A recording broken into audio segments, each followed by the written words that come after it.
প্রিয় দর্শক, ভয়েজার রফিক চ্যানেলে আপনাদের সবাইকে স্বাগত জানাচ্ছি। বন্ধুরা, গত বছর ডিসেম্বরের শেষ দিনে হঠাৎ করেই খুলনা গিয়েছিলাম, কিন্তু সময় কম থাকায় শহরের তেমন কিছুই ঘুরে দেখা হয়নি। সেই অসম্পূর্ণ ইচ্ছে পূরণ করতে আবারও বেরিয়ে পড়েছি। তবে এবার শুধু খুলনা নয়, সাথে খুলনা বিভাগের আরও কয়েকটি জেলার দারুণ কিছু ঐতিহাসিক ও দর্শনীয় স্থান ঘুরে দেখেছি। এ যাত্রায় আমি আপনাদের নিয়ে যাচ্ছি খুলনায়, যা আমাদের দেশের একটি গুরুত্বপূর্ণ উপকূলীয় শহর ও শিল্পনগরী। এর সবচেয়ে বড় পরিচয় হলো এই শহরটি বিশ্বের বৃহত্তম ম্যানগ্রোভ বন সুন্দরবনের প্রবেশদ্বার হিসেবে পৃথিবীব্যাপী পরিচিত। এবারের এই সিরিজে থাকছে অনেক ইতিহাস, দর্শনীয় স্থান আর রোমাঞ্চকর সব গল্প, যা একে একে আপনাদের সামনে তুলে ধরব। আশা করি আপনারা পুরো সিরিজ জুড়ে আমার সাথেই থাকবেন এবং সম্পূর্ণ ভিডিও দেখবেন। আর আজকের এপিসোডে থাকছে রাজশাহী থেকে খুলনা পৌঁছানোর পুরো যাত্রার গল্প। তো চলুন ভিডিওটি শুরু থেকেই শুরু করা যাক।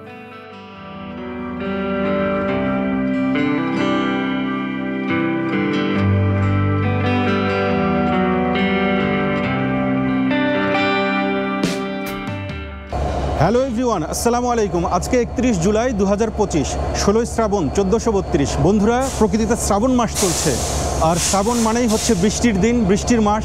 শ্রাবণের যে বৃষ্টির ঢল, এখনও কিন্তু বৃষ্টি হচ্ছে। এই বৃষ্টি মাথায় নিয়ে বাসা থেকে বেরিয়েছি, আর আমি এখন রয়েছি রাজশাহী রেলওয়ে স্টেশনে। আমার পেছনেই দাঁড়িয়ে আছে কপোতাক্ষ এক্সপ্রেস ট্রেন, আর এই ট্রেনটি রাজশাহী থেকে খুলনার মাঝে চলাচল করে। আর আজকে আমি যাচ্ছি রাজশাহী থেকে খুলনায়। খুলনা মূলত বাংলাদেশের দক্ষিণ পশ্চিমাঞ্চলের একটি জেলা এবং এটি সুন্দরবন ঘেঁষা একটি জেলা। এই জেলার বিভিন্ন যে দর্শনীয় স্থানগুলো আছে সেগুলো ঘুরে ঘুরে দেখব।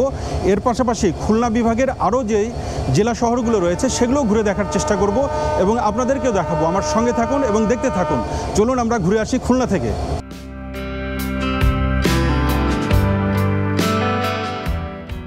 দেখুন বন্ধুরা, আমাদের ট্রেন ঠিক দুপুর 2:30 রাজশাহী স্টেশন থেকে ধীরে ধীরে যাত্রা শুরু করলো।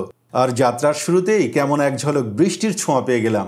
দেখুন কত সুন্দর বৃষ্টি হচ্ছে, আর এটি যেন পথ চলার জন্য একদম উপযুক্ত একটি আমেজ। রাজশাহী থেকে খুলনার মাঝে প্রতিদিন 2টি আন্তনগর ট্রেন যাতায়াত করে। একটি হলো সাগরদাড়ি এক্সপ্রেস, যা সকাল 6টায় রাজশাহী ছেড়ে দুপুর 12টায় খুলনায় পৌঁছায়। অন্যটি হলো কপোতাক্ষ এক্সপ্রেস, যা দুপুর 2:30 রাজশাহী থেকে ছেড়ে রাত 8:30টায় খুলনায় পৌঁছায়। আর আজ আমি এই কপোতাক্ষ এক্সপ্রেস ট্রেনেই কিন্তু যাত্রা করছি বন্ধুরা, আপনারা জানেন, যেটি আমি আগেও বলেছি। আর এই ট্রেনেই যাচ্ছি দুপুরবেলা। এটি রাত 8:30টায় খুলনা পৌঁছানোর কথা রয়েছে।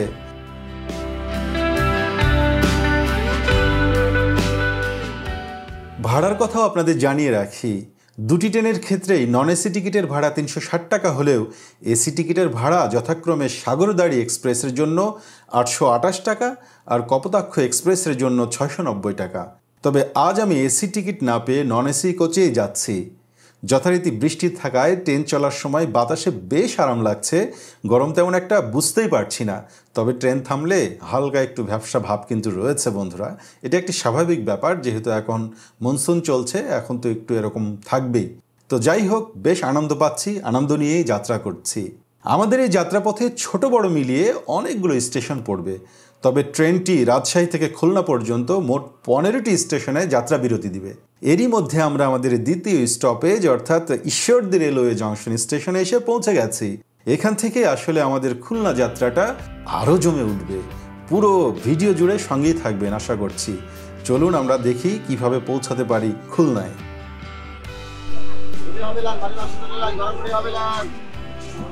এই ঈশ্বরদী রেলওয়ে জংশন স্টেশনে বিভিন্ন ধরনের আইটেম বিক্রি করতে আসছে ট্রেনের ভিতরে।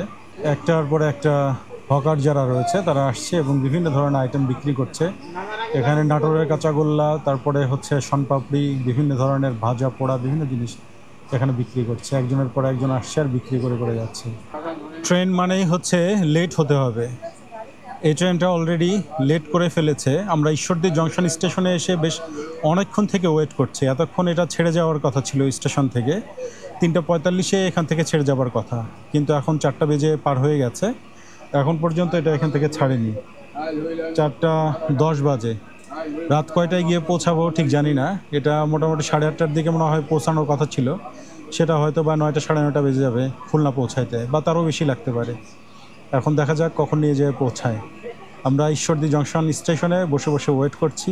এই ট্রেন কখন ছাড়ে আমি ঠিক জানি না কখন ছাড়বে, তো দেখা যাক কখন আমরা যেতে পারি। অবশেষে ঈশ্বরদী থেকে আমাদের ট্রেন ছাড়লো, প্রায় আধা ঘন্টা লেটে আমাদের ট্রেন এখন ছাড়লো ঈশ্বরদী থেকে।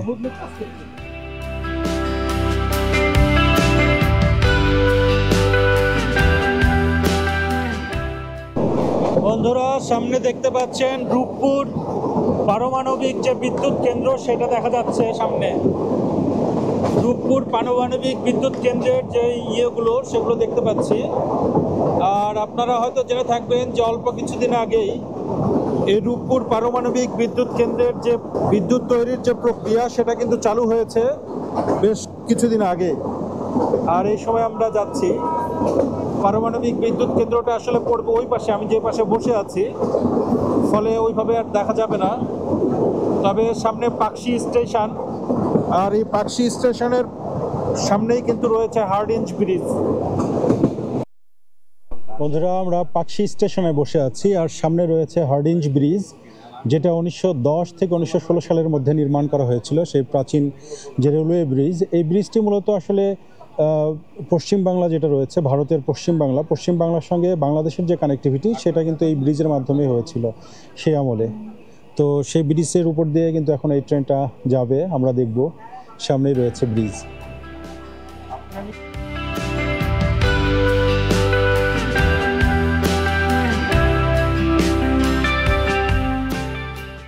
পাকশি স্টেশনের যে প্ল্যাটফর্ম সেটা আমরা দেখতে পাচ্ছি, আর সামনেই কিন্তু হার্ডিঞ্জ ব্রিজ। আমরা আর একটু পরেই কিন্তু হার্ডিঞ্জ ব্রিজে ঢুকে যাব।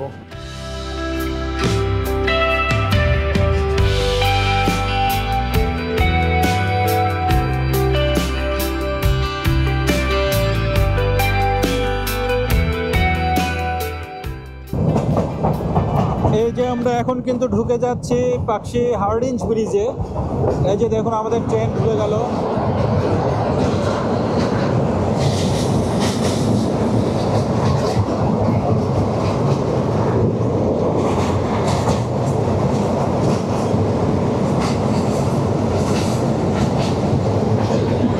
আর এই যে দেখতে পাচ্ছেন পদ্মা নদী এখন কিন্তু অনেকটাই উন্মত্ত হয়ে আছে, বেশ পানি রয়েছে পদ্মা নদীতে।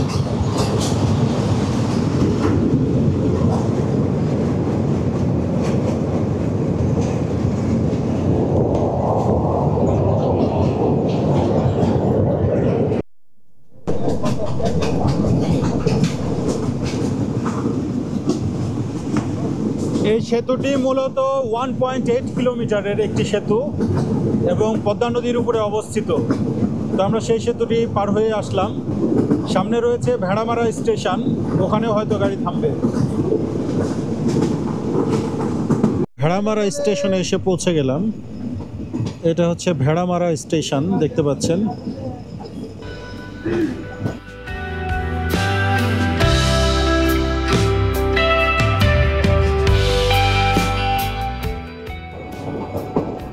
ভেড়ামারা স্টেশন থেকে আমাদের ট্রেন ছেড়ে দিল। এখন এই স্টেশন থেকে আমরা বেরিয়ে যাচ্ছি আর কি সামনের দিকে।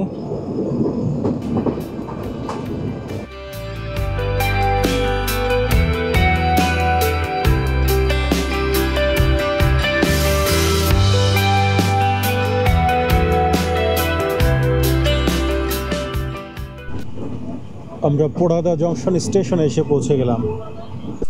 আমরা এখন পোড়াদা জংশন স্টেশনে দাঁড়িয়ে আছি। এখান থেকে মূলত একটা লাইন চলে গেছে কুষ্টিয়ার দিকে, কুষ্টিয়া হয়ে পদ্মা সেতু হয়ে ঢাকার দিকে একটা লাইন গিয়েছে, আর একটা লাইন গিয়েছে হচ্ছে খুলনার দিকে।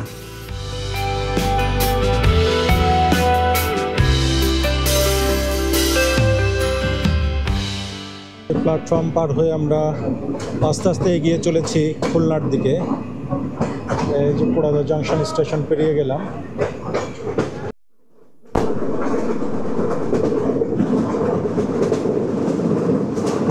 এই যে লাল যে ঘরটা দেখা যাচ্ছে, এটা এক সময় ম্যানুয়াল যে লাইন ক্লিয়ারেন্স সেটা দিত। এই ঘর থেকে ম্যানুয়ালি লাইন ক্লিয়ারেন্স দেওয়া হতো, এখন তো অটোমেটিক বাতি জ্বলে।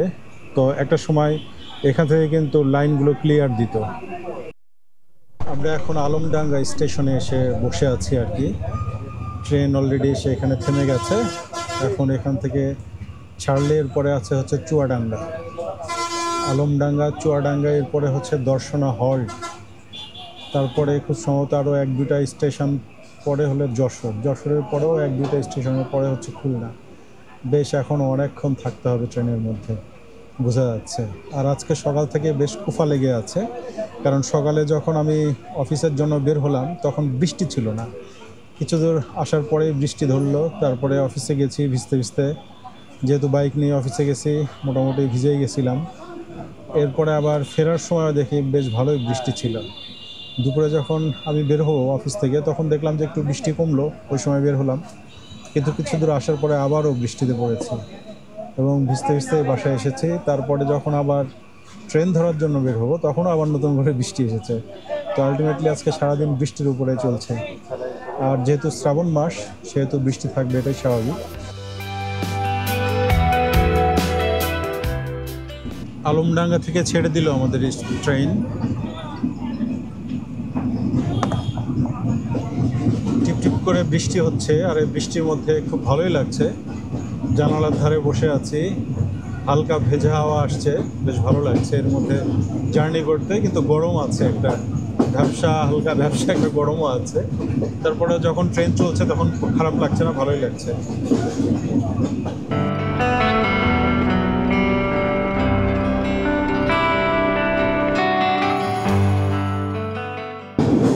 অলওয়েজ হাউসফুল বাংলাদেশের ট্রেন, তারপরেও নাকি রেলওয়ে লস করে।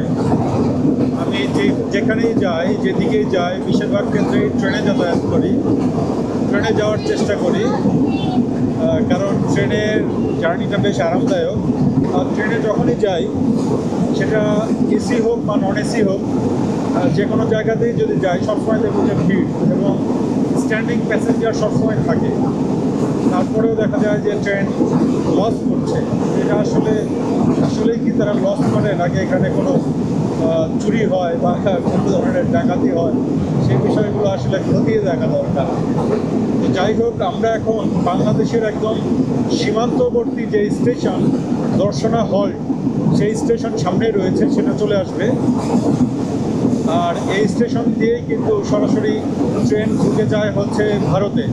তো সেই স্টেশনটি সামনেই রয়েছে, আমরা এই অল্প কিছুক্ষণের মধ্যেই সেই স্টেশনে পৌঁছে যাব।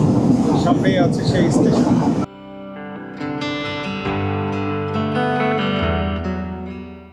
আমরা দর্শনা হল্ট স্টেশনের কাছাকাছি চলে এসেছি, সামনেই দর্শনা হল্ট স্টেশন।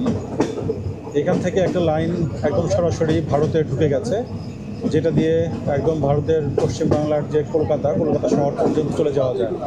এবং বাংলাদেশের সঙ্গে কিন্তু এই স্টেশন দিয়ে কিন্তু যোগাযোগটা তৈরি হয়েছে। এখানে যে বর্ডার রয়েছে, সেই বর্ডার হচ্ছে বাংলাদেশ অংশে সেটাকে বলে দর্শনা বর্ডার, আর ওই পাশে হচ্ছে গেদে বর্ডার। বাংলাদেশের দর্শনা এবং ওই পাশের গেদে বর্ডার হয়ে ট্রেন বা মালগাড়ি বিভিন্ন কিছুই কিন্তু যাওয়া আসা করে। এই যে এই লাইনটায় খুব সম্ভবত চলে গেছে, এই যে দেখুন ওই পাশে যে লাইনটা, ওই দিক দিয়ে যে লাইনটা গেছে, এই লাইনটায় ঢুকে গেছে হচ্ছে ভারতের ভেতরে। তো ঢাকা থেকে সরাসরি কলকাতার ট্রেন যাতায়াত করে, যদিও এখন সেগুলো বন্ধ রয়েছে। তো একটা সময় এটা চালু ছিল, আবারও হয়তো ভবিষ্যতে কখনো চালু হতে পারে। আর মানুষ এদিক দিয়ে অনেক মানুষই ভারতে যাওয়া আসা করে। আমিও দু একবার গিয়েছি এই বর্ডার দিয়ে। এই বর্ডার দিয়ে যাওয়া কিছুটা সহজ, কারণ এখান থেকে বর্ডার পার হলে স্টেশন থেকে কিন্তু সরাসরি চলে যাওয়া যায় কলকাতা। তো এদিক দিয়ে যাওয়াটা অনেকটাই ইজি। ফলে বাংলাদেশের অনেক যাত্রী, বিশেষ করে উত্তরাঞ্চলের যারা যাত্রী রয়েছে, উত্তরাঞ্চল বলতে আমি বলতে যাচ্ছি রাজশাহী, এই অঞ্চলের যারা আছে, তারা মূলত এই গেদে বর্ডার দিয়েই সাধারণত ভারতে যেয়ে থাকে। এই হলো Darshana halt station.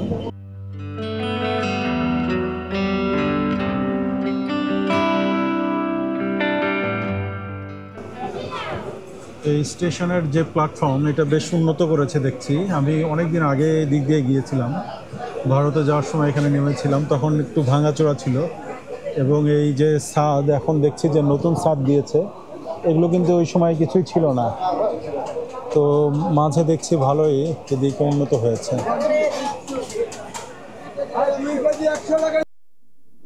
Darshana halt station থেকে আমাদের ট্রেন ছেড়ে দিল। সামনের দিকে আমরা এগিয়ে যাচ্ছি, আর এর মাঝে দেখছি যে প্রায় 1 ঘন্টার মতো লেট হয়ে গেছে।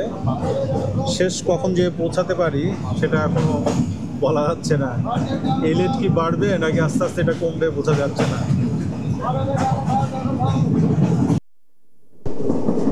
এই অঞ্চলে ব্যাপক কলার চাষ দেখতে পাচ্ছি। বেশ অনেকগুলো কলার বাগান দেখলাম, পুরো জুড়ে ক্ষেত জুড়ে দেখছি কলা।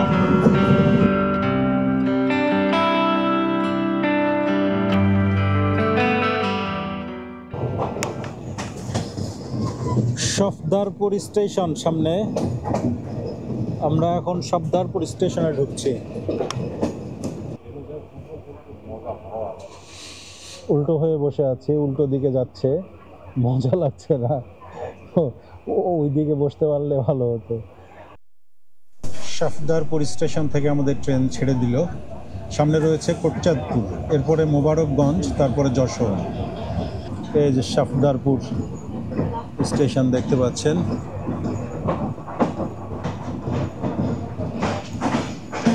এই অঞ্চলে আসলে অনেক কলার চাষ হয়। এই স্টেশনে দেখলাম অনেক কলা নিয়ে বসে আছে। আর আমরা যে কোটচাঁদপুর স্টেশনে এসে পৌঁছে গেলাম। কোটচাঁদপুর স্টেশন।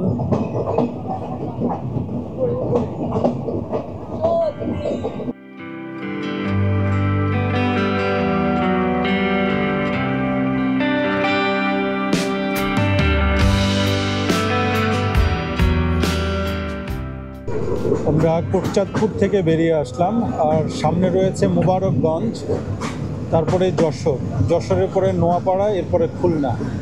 তো এখনও বেশ অনেকগুলো স্টেশন, এই স্টেশনগুলোর মাঝে আরও ছোট ছোট কিছু স্টেশন রয়েছে। সব কিছু মিলিয়ে এখনও বেশ অনেকটা সময়ই লাগবে। আর যেহেতু সন্ধ্যা ঘনিয়ে গেছে, এখন আমার চেহারাও তো একটা ভালো দেখা যাচ্ছে না। আমরা এখন যশোর স্টেশনে এসে পৌঁছে গেছি। আমরা খুলনা স্টেশনের কাছাকাছি চলে এসেছি। সামনে খুলনা স্টেশন। এখন সবাই নামার জন্য প্রস্তুতি নিচ্ছে, দেখতে পাচ্ছেন।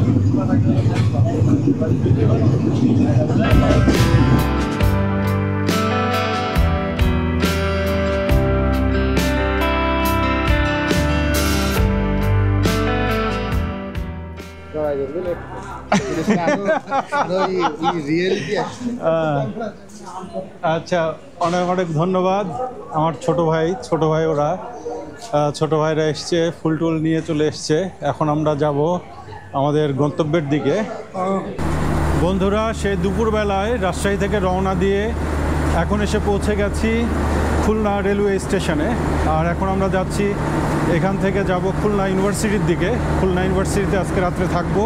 তারপরে কালকে সকালে হচ্ছে খুলনা যে শহর আছে, খুলনা সিটি আছে, সেই সিটিটা ঘুরে দেখব আর আপনাদেরকেও দেখাবো। আমার সঙ্গে থাকুন এবং দেখতে থাকুন। খুলনা রেলওয়ে স্টেশন, এটা দেখতে পাচ্ছেন।